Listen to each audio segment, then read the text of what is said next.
All of you can see my screen?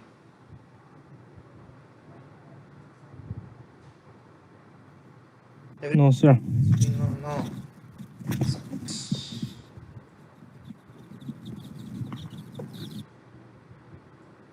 Now can you see? Yes. Okay. So last class, that was about we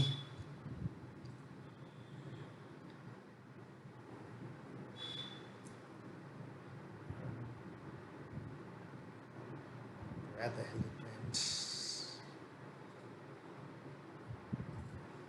Okay, so this is the syllabus for your 4th unit. So we saw organizational structures, which is this one. Okay, and test management we saw in the previous class. Okay, so test management tools, right? This is, if I'm correct, test management. Okay, so it's a managing testing activities like planning, execution, monitoring, etc. So this we saw in the previous class. So this class we are going to see about test planning. So how to plan a test.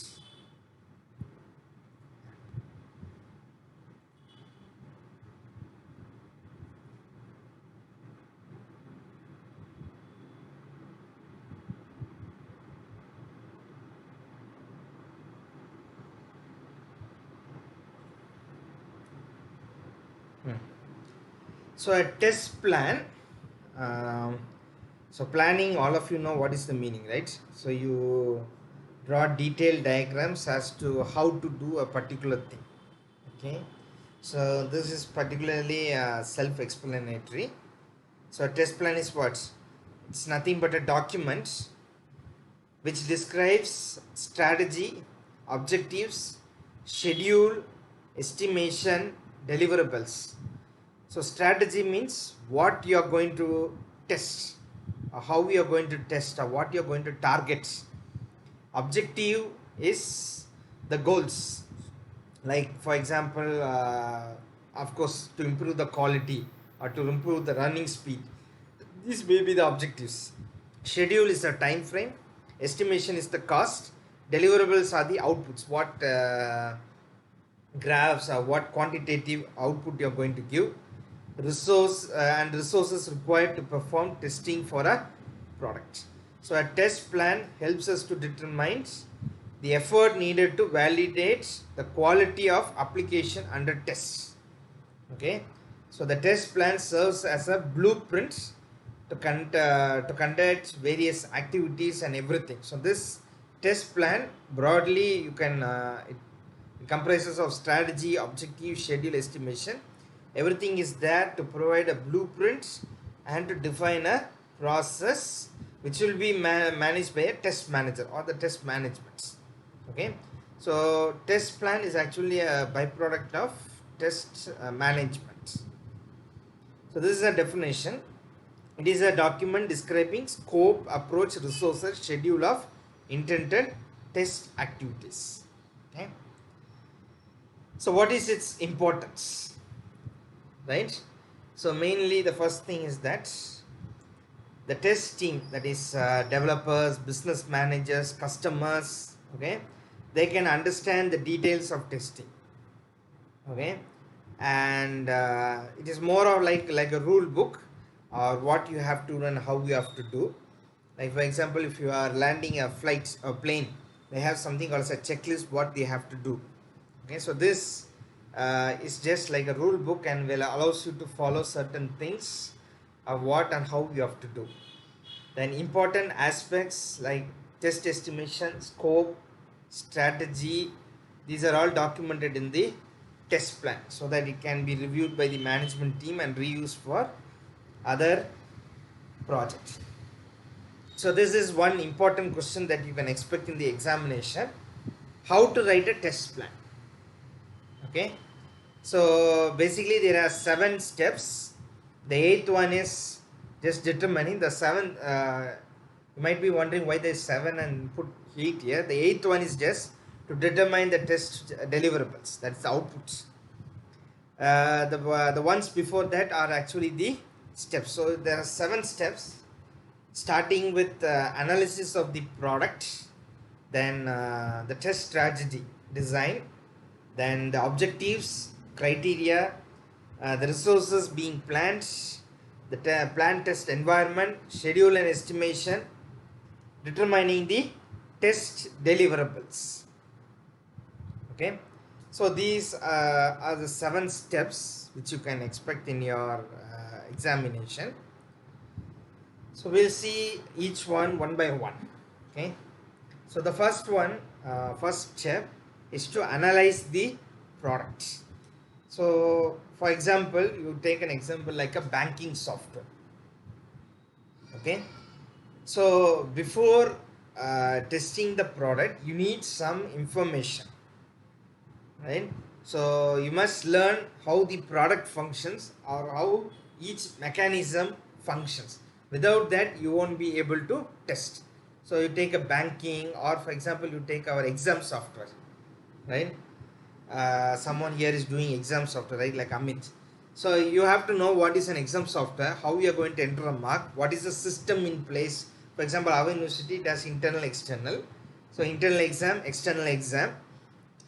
The product under testing, for example, if it's a banking test application, means you have to know what your client needs, what the end user needs, okay, who will use the website, what kind of people will be using it, for what and all purposes. Like for example, a bank means a bank has several products like loan and all. Who is going to interface that? If I am a fresh loan applier, I will be seeking for certain information. If I am a loan payer, then I will be seeking for some other information. So how all these will work, what are the software and product users, okay? So you can use the list of questions that is given here for doing your analysis. So requirement already you have to ask them some questions, okay? So the questions that you can pose is who will use this website, or who is the intended customers, how it will work, all those things you can use to analyze. So this is a basic analysis strategy. So when you're asking question, it's called an interview. Okay, you can interview the client, the designer, the developer. Okay, then you can review your project and documentation to find out what they have done, and then you can perform a walkthrough, go through the various steps. So this is how you can analyze your projects. The second main thing is our second step is to develop a test strategy. Okay, so how do you plan to do your software test? So that is a strategy. Okay, so it's a high level document which is developed by a test manager. Okay, and it defines 2 major things. One is the testing objectives, okay, and how you are going to achieve them, and the secondly, it determines the costs, okay, and the manpower or the effort needed to put it. Okay, so suppose you have a banking software. That means what you have to have in test strategy. There are 4 different steps. So you have step 2.1 to 4. So first one is what to define the scope of testing. Okay, scope of testing means what and all you are going to cover. So as a customer, I am going to the bank, so I will be looking at a portion of the bank. If it's an employee, they will be looking at another portion. Each one will be looking at different components of the. So where does your scope of your testing go? Whether it's acceptance testing, user testing, or internal testing, what type? Then once you have defined your scope, what type of test you are going to do? Whether you are going to do unit testing and all those things. Then what are the risks and issues associated with it? And finally, the test logistics. What is the logistics you are proposing to do it? Logistics is the resources, the amount, what you are going to bring, who is going to come. Everything comes under logistics. So the first step, as we have seen, scope of testing, the components of the system to be tested, that is hardware, software, as I told. Okay, for example, if they are displaying the result, okay, if the server capacity is not that much, that means what? the people seeing the result can't access the system quite quickly. So what is the deployment, the server side? So these things come under the scope of testing. As I told, identify the type of testing, unit testing or API integration, system test, okay, installation testing, agile testing. So these are some of things which you have to do. So these are a list of documents, risks and issues.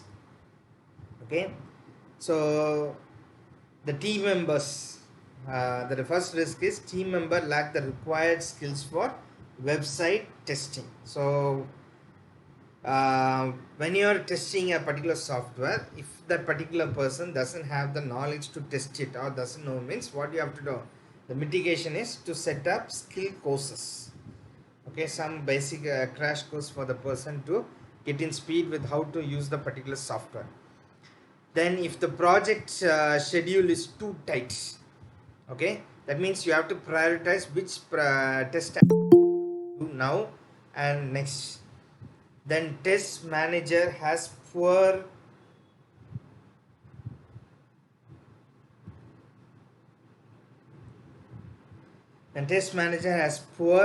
management. Okay, so if the managing people doesn't have a proper skill, okay, so how do you plan the leadership for the manager? Then lack of cooperation negatively affects your employees' productivity. Okay, so if there is no cooperation between the employees, that means that is also a problem. So how do you encourage teamwork? And then the main thing, that is the budget. So if we have planned the budget wrongly or the cost overruns, how we are going to really mitigate that? Okay, so that's why you need all this planning and all those things to be sorted out in the front. Then for logistics, what you do is you test the specs, okay, and the required documents. What is the human resources available, test environments, and then finally you will be ready to test. Step number 3 is to define the test objective. Objective, all of you know, okay. So the objective is to find the maximum number of defects in a project, okay, so that it will be bug free. So mainly to ensure that, you use two things. One is, the first thing you want to do is you list all the software features like functionality, performance, GUI, all the things that you need to test. You first list it out. Then you define the target or the goal of the test based on the above mentioned features. So for example, you have a bank like this. So all the things that is needed in a bank is being listed out. Okay, so for example, if you take the web elements, you need button, menu, text and image. Website layout means you need HTTP, CSS. So this is a UI. Performance means what? Load tests and stress tests, compatibility. When you go to security, what are the things you need? Authorized access, account protection. Usability means what? The content should be clear, it should be user friendly. Functionality, accounts, deposit, withdrawal, balance inquiry, etc. Then you have fund transfer, okay, change pass, like that. So this is the test criteria, which is step number 4. Okay, it is a standard or rule on which a test procedure or test judgment can be based. Okay, so there are 2 types of test criteria. Actually there are 3, but the third one is exit criteria. So suspension criteria. So at what point do you stop the test and tell the developer to at what point do you stop and tell the developer to reconcile or correct the particular error? Okay, so suspension. Okay, then you have something called as exit criteria. So if the test if the criteria that how much percentage of what is a bug freeness is allowed. You can't get 100% defect free product. There will be. So what is the acceptability limits? Okay. So there are two main criterias for step number 4. One is suspension, when you will suspend and make the development team correct it, and when do you exit out of your test plan. These two are step number 4. Now step number 5 is the resource plan. Okay, so detailed summary of all types of resources required to complete a project task. Okay, so resource could be human, equipment, whatever it may be, all the resources that are needed. So resource planning is an important factor of test planning because it helps in determining the number of resources like employee or equipment, how many people are going to simultaneously use it. Then you have test criteria. Okay, so test criteria are the next you have plan test environments. A testing environment is a setup of software and hardware on which the testing team is going to execute test cases. Okay, so the test environment consists of real business and user environments as well as physical environments such as server. And so all of you know the environment, right? You have done PHP, you have done Android. Environment is the settings where you what you need to do a particular thing, right? Like if you are going to have lunch or breakfast, you need a setting, right? So you need a plate in front of you, the food in front of you, so that is called as a setting. Okay, you won't go to a busy you won't sit in the middle of the road and eat it, right? Like if you are driving a vehicle, there is some settings you need before you start. Okay, or you're going to a college or university, something like that you need. So in order to plan test your environment, what are the questions you ask? Okay, so what is the maximum number of user connection? What is the hardware, software? Okay, so does the computer need any particular setting to browse the website? Okay, so all this comes under plan test environment. Okay, then the last step is schedule and estimate. How much hours does it take to what is it? Estimate schedule this particular task? Okay, so creating the test specification, that is the first task. So who will do it is the test designer. It takes 170 man hours. Then performance test execution, it takes about it. This is a rough estimate. So each one, how much man hours it takes, that you have to put it. With that you can estimate the cost.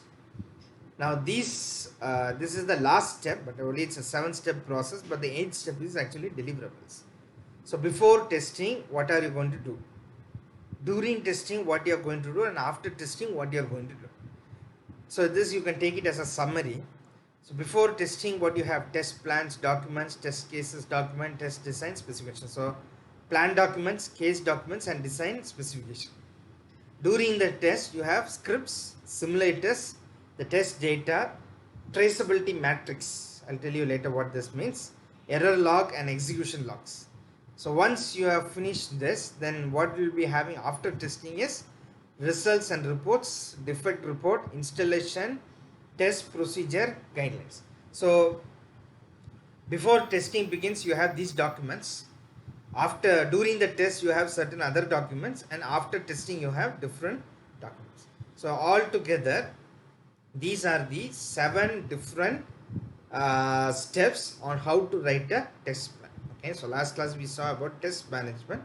This class we are seeing about test planning. So a test plan is what? A detailed document that describes test strategy, objective, schedule, estimation, deliverables, and resources. In short, to accomplish that, you have 7 steps. These are the steps. So first you have to analyze, design the strategy, design the test objective, design the test criteria, plan the resources, plan the test environment, schedule and estimate, and determine the test variables. All of you understood, or all of you are sleeping there? Is everyone awake? Yes, sir. Yes.